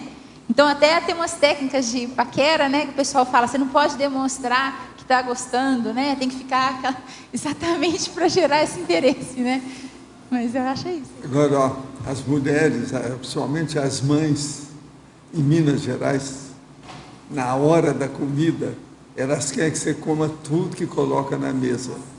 E se você comeu alguma coisa, encheu o prato de qualquer coisa que sobrou, ela quer mudar de qualquer maneira aquele prato. Acho que é o prato não errado. Pode ficar. E outra coisa, você não pode misturar doce com sal ou sal com doce. Na hora que você acabou de comer o sal, tem que mudar o prato, as coisas todas. Agora veja, aquilo dá um trabalho danado para elas, mas elas fazem questão, isso é um hábito. Agora, a turma de Minas Gerais, você está começando a entender isso, né? E se não faz, não come, fez desfeita. Ela não entende que o camarada, às vezes, que está lá, o convidado, está fazendo uma dieta, não pode comer aquilo que ela está querendo. Não, tem que provar. Não, você não vai provar. Isso é uma desfeita. Agora, veja, isso aí tudo é uma variante, você está entendendo, da síndrome. Agora, tudo é um processo de costumes, né? Você sabe, os costumes são muito fortes, o processo todo da sociedade é baseado em costumes. Os costumes, na maior parte dos povos, da sociedade e até das metrópoles, eles são mais fortes do que as leis. E uma boa parte das leis foram criadas para apenas chancelar os costumes. Falou isso. Mas agora há muito costume que a gente tem que combater. Entendeu? Então, aí é que entra a personalidade da pessoa. Então, ela tem que estar falando toda hora. Não, muito obrigado, estou bem. Isso aqui está ótimo, mas agora eu não posso, né? Calma.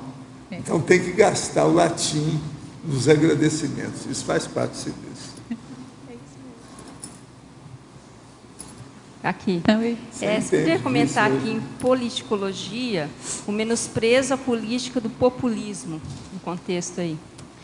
O populismo é no sentido da pessoa querer ser... Aqui é mais no sentido, não político correto, mas de querer ser assim, tá bem na fita. Né? Ser pessoa popular, todo mundo gosta, que é, às vezes, a ânsia de alguém que quer agradar todo mundo, né? Ser reconhecido, é o aplauso, né? Então, é dar uma banana para isso e, às vezes, não vai gostar. Às vezes, o pessoal não vai gostar, vai criticar, mas o mundo da pessoa não vai cair ou desabar porque alguém não gostou, ou várias pessoas, né? Os políticos já têm uma postura insta, né? Do que você está tratando aí no verbete, né? Parece que faz parte do micro-universo consciencial deles, né? Do ser bonzinho, né? De ser agradado, tem que fazer isso até para sobreviver ali, né? Agora, a condição mais séria que eu vejo disso aqui tudo, ninguém perguntou, mas eu queria comentar, é da exemplologia, que é o negócio da obra escrita, da GESCOM. Então, a hipótese que eu tenho é que a gente tem uma certa dificuldade em publicar mais, exatamente devido a essa dificuldade em não agradar, por exemplo, né? Em receber crítica acerca do que a gente está escrevendo. Na profissão, né, de vocês é mais sério isso. Então, é um desafio exatamente bancar tudo isso, né? Porque aí fica mais, dura mais tempo, né? Tem um poder de permanência maior, então é mais séria a obra escrita, por isso que eu acho. Ana, então hoje você trabalha lá no Instituto com a parte técnico-científica, né? E está fazendo a parte de aceleração docente aí dentro do voluntariado. Particularmente eu percebo muita relação desse tema com a vaidade, que tem um desejo de reconhecimento, que é essa questão de querer agradar em troca desse próprio reconhecimento, né? O que você diria para os professores? Porque itinerando a gente percebe muitas pessoas que já têm condição de entrar na sala de aula, mas às vezes tem um certo receio, né, dessa condição de desagradar, né? Quer dizer, dar aula de conscienciologia, né, você tem que estar preparado para essa situação praticamente o tempo todo em qualquer curso. O que você falaria para essas pessoas para enfrentarem essa inibição que elas acabam tendo em função desse medo de desagradar? Eu vejo que esse medo de desagradar, ele é mais presente nos professores quando eles estão começando a docência. Depois, com o tempo, a pessoa vai adquirindo mais competência, mais vivência, e isso vai sendo superado. Agora, no início, se a pessoa tem tanto receio assim, estude bastante, prepare, mas não é para ficar preparando aquela aula de 1 ano para preparar a aula, né? Porque às vezes também fica preparando eternamente. Mas assim, estude, leve livros, exemplificação, vai dar uma aula de 2 horas, prepare uma aula de 5 horas. Para a pessoa se sentir intimamente tranquila em relação àqueles conteúdos. Se alguém perguntar alguma coisa que não sabe, vamos pesquisar isso aqui então no intervalo. Pronto, vamos voltar para o conteúdo, no intervalo eu te atendo, se for uma situação que a pessoa não saiba falar nada. Mas estude bastante para que isso dê à pessoa uma autoconfiança mínima intelectual. Agora, mesmo assim, vai desagradar. Já tem que colocar assim, talvez, igual aquela frase, a máxima, né? Isso também passa. Vou desagradar, vou entrar na sala de aula de conscienciologia e vou desagradar. Isso é fato. Porque senão a pessoa não vai. Tem que ir uma vez, outra, até a pessoa vencer isso. Se ela não, ou ele não enfrentar, fica sempre no imaginário, né? e nunca sai, não corta esse círculo vicioso. Eu vejo isso.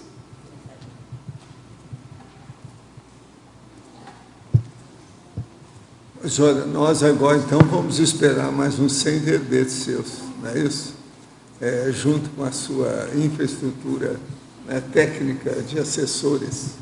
A gente espera isso, que você é muito boa na história, explica bem as coisas, trabalhou muito. Você tem verbete já encaminhado, não tem? Entregar uns 3 agora, ainda tem mais. Estamos esperando. Vamos nessa, tá? Os nossos comerciais, por favor. Obrigada. As pontuações de hoje foram 84 assinaturas no livro de presença, 30 perguntas presenciais, 14 perguntas respondidas online. Hoje temos 5 recados. Maruísa, Assembleia Vila Consciência, Egrisson, Qualificação Docente, Alba, CIP, Inglês e IPC, Watson, SP2, México, Natália, SP3, Foz. E antes, os amigos da Enciclopédia. Boa tarde a todos. Vamos dar alguns números do programa Amigos hoje aqui. Nós temos hoje 481 assinaturas ativas do programa Amigo da Enciclopédia. Isso é muito bom, que dá toda a sustentação financeira para manter aqui a produção da enciclopédia, a transmissão das tertúlias, os custos, né, todas as despesas do tertuliário, do holociclo e da holoteca. Nossa meta é termos 600 amigos, porque isso vai viabilizar os investimentos necessários para essas áreas todas, aí, informática e melhorias que são importantes aqui. Então, tem uma noção, em novembro, dezembro e janeiro, nós tínhamos 150 assinaturas vencendo. E os amigos corresponderam aos nossos apelos, nós conseguimos fazer 156 inscrições. Então, nós agradecemos ao povo aí que atendeu a toda a nossa demanda aí. Então, nós achamos viável, então, fazer isso. Por quê? Porque só em 2012, são 100 assinaturas que não foram renovadas. Então, é perfeitamente viável nós atingirmos essa meta. Se aqueles amigos que deixaram de assinar e aqueles que ainda não fizeram a sua assinatura, a sua adesão, estando aí nos seus planos, dentro das suas possibilidades, puderem fazer a assinatura. Então, nossa meta é fazer 600 assinaturas. Você liga agora, por exemplo, na recepção do CIAEC, no 45 35 25 26 52, em menos de 2 minutos, 3 minutos, aí você faz a sua assinatura com cartão de crédito. E também pelo site do programa Amigos, www.enciclopediaconselologia.org. Então, nós contamos com o seu apoio, com a sua adesão, para atingirmos a meta de 600 amigos e agradecemos a todo o apoio até agora. Obrigado. Boa tarde a todos. Estou aqui para lembrar aos condôminos do condomínio Vila Consciência que a nossa assembleia é hoje, às 15 horas, lá no salão de reuniões do próprio condomínio. Não faremos a reunião no discernimento, a reunião é no condomínio, ok? Boa tarde e obrigada a todos. 11ª qualificação docente. A repreendência realiza entre os dias 16 e 17, agora de fevereiro, depois do balanço existencial, a 11ª qualificação docente, com enfoque na transposição didática e na facilitação parapedagógica. Nosso objetivo é ajudar os professores a instrumentalizá-los em relação ao conteúdo ensinado em sala de aula. Então, a gente vai trabalhar a questão da seleção, da organização e dessa transposição. O que seria transposição? Buscando o amparo na escolha e na seleção dos conteúdos. Trabalharemos também em questão de técnicas e paratécnicas dentro dessa transposição didática. Então, a nossa ideia é entender um pouco mais sobre como é que é feita essa seleção ou como transpor esse conteúdo, que é um saber científico, que é o saber da Conscienciologia, para um saber mais ensinável em sala de aula. Não quer dizer com isso reduzir o significado da palavra. Então, quem tiver interesse, quem for professor em formação ou professor já atuante, pode entrar em contato com a gente através de contato@reaprendência.org.br ou então com o CIEC 3525-2652. Obrigado.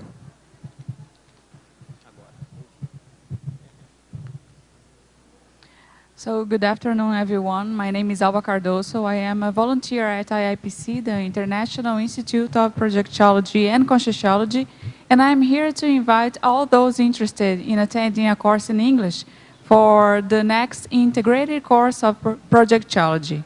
The course will take place on February 15th to March 10th, Fridays, Saturdays, and Sundays. So for further information, you may call 2102-1448 or 9981-643 2102-1448 or a mobile 9981-6430. See you there. Olá a todos, boa tarde. Saímos do Holopensene em inglês para o Holopensene em espanhol. E eu estou aqui para convidar a todos para o ECP2, que acontecerá na cidade do México, a partir do dia 28 de fevereiro agora, 1 e 2 de março.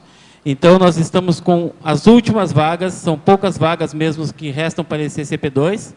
E após o ECP2, nós teremos ainda uma semana de imersão conscienciológica na cidade do México, dentro do Holopensene mexicano, dentro do Holopensene da língua hispânica.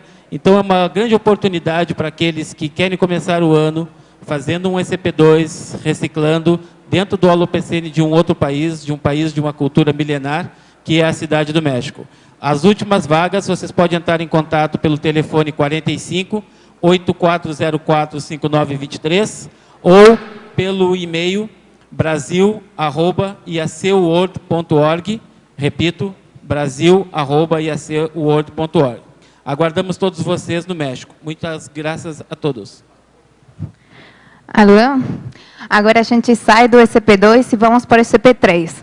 Então, eu queria convidar a todos vocês ao curso ECP3, que vai ser feito aqui em Foz do Iguaçu, nos dias 19, 20 e 21 de julho do ano que vem. Então, tem aí um tempo para se organizar, para organizar as coisas para poder estar presente. A gente está com uma meta bem ousada de 2 ECP3 juntos. Então, juntar 700 pessoas mexendo com energia, trabalhando com desassédio para o campus em Vexologia. Então, para maiores informações, você pode entrar em contato via e-mail a ecp3@asimvexis.com, ecp3@asimvexis.org. Muito obrigada. O verbete da manhã é para anamnese consciencial, especialidade para semiologia, autor professor Pedro Fernandes. Obrigada, boa tarde a todos.